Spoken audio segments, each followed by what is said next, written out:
Okay, तो code start करने से पहले पहले हमने जो कैटेगरी बनाया था, यहाँ पे हमारा ये रहा कैटेगरीज। तो हमने यहाँ पे गेटर सेटर एंड कंस्ट्रक्टर भूल गए थे, तो उससे हम पहले ऐड कर लेंगे। यहाँ पे @ ये हो गया हमारा गेटर, एंड आफ्टर डैट हम यूज करेंगे सेटर, एंड देन हम यूज करने वाले हैं all of constructor, and again no of constructor. इतना होने के बाद अब हमारा जो कैटेगरी सर्विस था, ये हमारा पेलोड यूजर कैटेगरी DTO हमने गेटर सेटर यूज किया था, यहाँ तो कोई दिक्कत नहीं है। एंड अब आते हैं कैटेगरी रेपो, ये भी ठीक है। कैटेगरी सर्विस में आते हैं, तो हमें यहाँ पे एक एनोटेशन यूज करना पड़ेगा जो है हमारा सर्विस एनोटेशन। तो यहाँ पे हमने सर्विस यूज कर दिया। एंड अगेन आते हैं कैटेगरी सर्विस इम्पल में, एंड ये भी हमारा सर्विस क्लास है, तो यहाँ पे भी हम यूज करेंगे सर्विस एनोटेशन। तो आप देख सकते हो हम मेरी यूजर सर्विस इम्पल है, यहाँ पे भी मैंने सर्विस यूज किया था, और यूजर सर्विस है हमने यहाँ पे भी सर्विस एनोटेशन यूज किया था। तो इसलिए हमने कैटेगरी रेपो कैटेगरी सर्विस में यूज कर लिया, और कैटेगरी सर्विस इम्पल में यूज कर लिया। इसके बाद हमें जो कोड स्टार्ट करना था, तो वो चीज़ें हम कंप्लीट करते हैं। तो मैंने क्या किया है, मैंने टाइम सेव करने के लिए जो इसकी सर्विस क्लास थी वो मैंने सारा लिख लिया है पहले, ताकि मैं दोबारा इसको ना लिखूं, क्योंकि ये टाइम बचाने के लिए मैंने ऐसा किया है।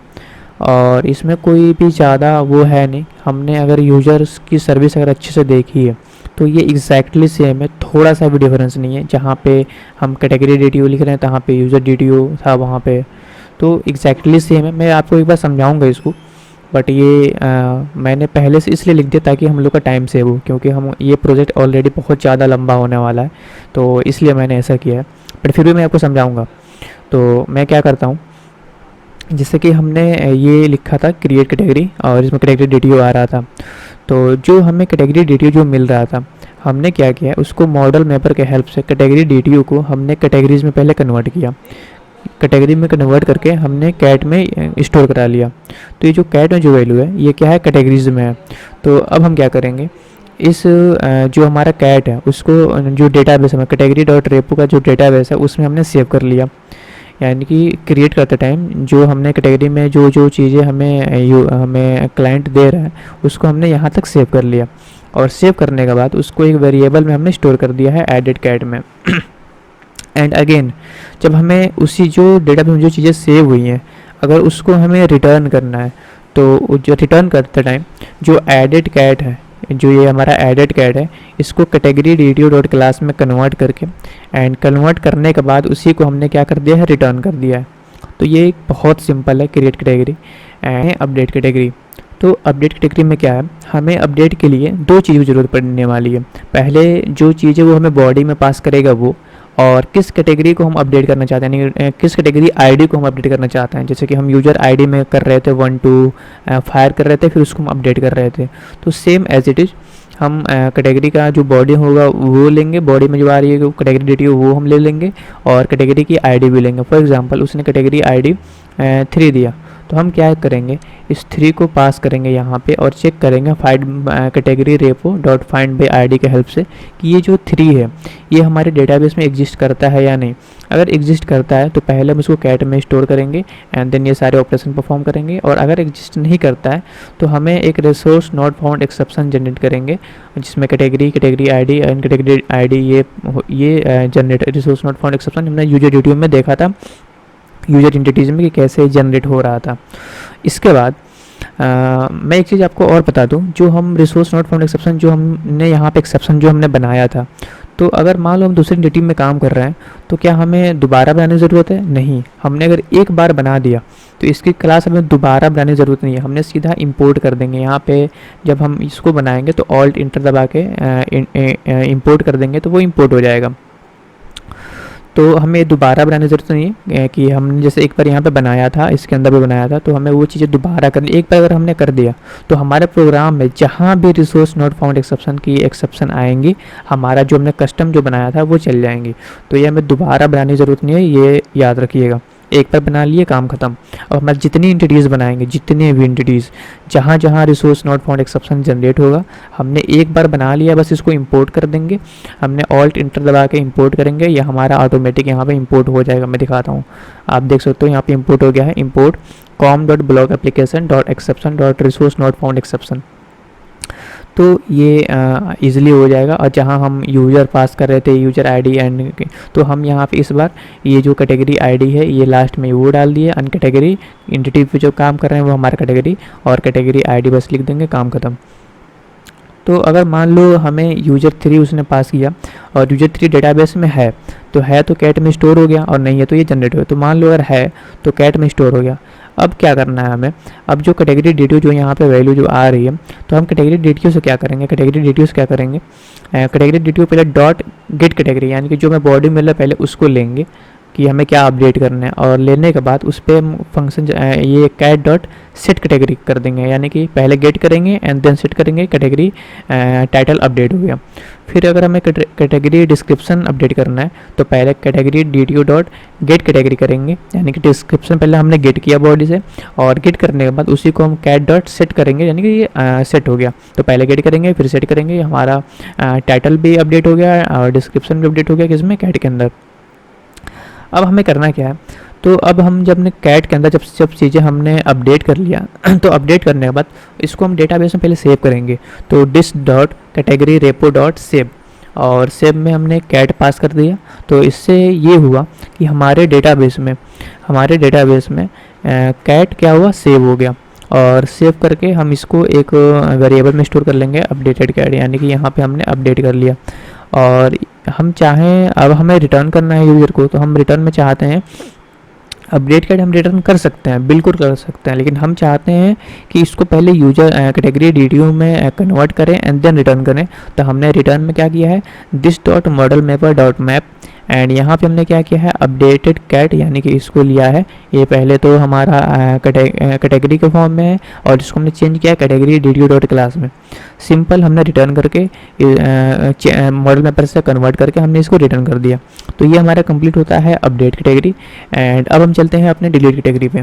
तो डिलीट कैटेगरी में हमने किया क्या है, हमें डिलीट कैटेगरी के लिए हमने अपने यूज़र कैटेगरी के अंदर, यूज़र में भी हमने देखा था, हम बस यूज़र की आईडी ले रहे थे एंड डिलीट फंक्शन से हम डिलीट कर दे रहे थे। तो सेम हम डिलीट के लिए हम बस कैटेगरी की आईडी लिखेंगे, आपकी किस कैटेगरी आईडी को आप डिलीट करना चाहते हो।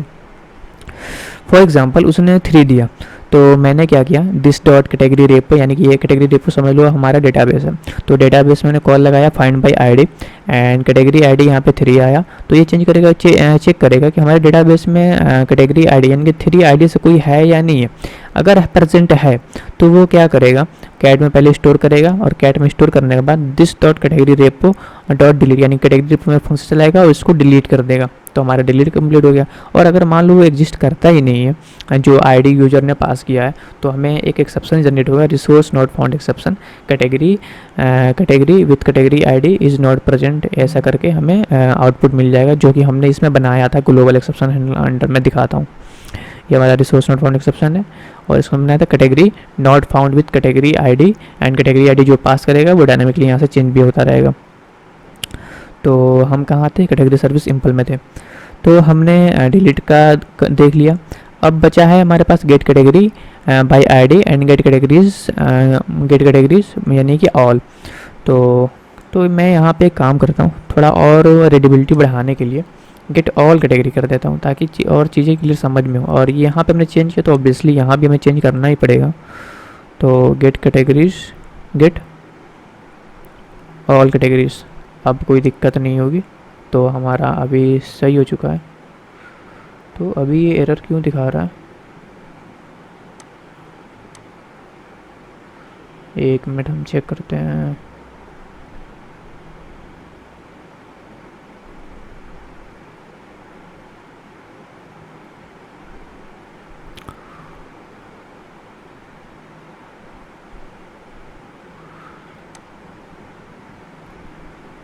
ये एक एक्स्ट्रा मुझे लग रहा है, हाँ एक एक्स्ट्रा मैंने ब्रैकेट ऐड हो गया था, शायद इस वजह से ये एरर आ रही थी।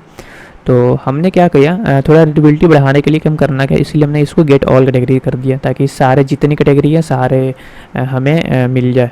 तो हमने सिंपली यहाँ पे आके भी चेंज कर दिया था। तो अब हम क्या करते हैं, अब हम आते हैं पहले गेट कैटेगरी पे आईडी समझते हैं।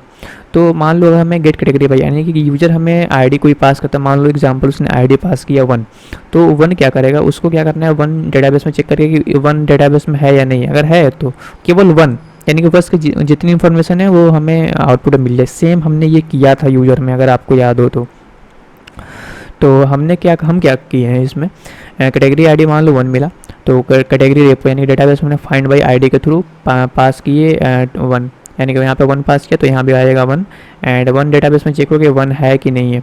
अगर नहीं है तो resource not found exception generate हो जाएगा कि भाई नहीं है, और अगर है तो कैट में स्टोर होगा।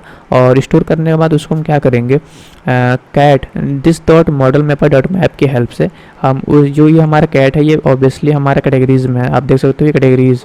तो इसको हम पहले कैटेगरी DTO में कन्वर्ट करेंगे, और कैटेगरी DTO में कन्वर्ट करने के बाद इसको हम रिटर्न कर देंगे। तो ये हमारा कैटेगरी DTO में पहले कन्वर्ट होगा, एंड कन्वर्ट होने के बाद यही हमारा रिटर्न हो जाएगा।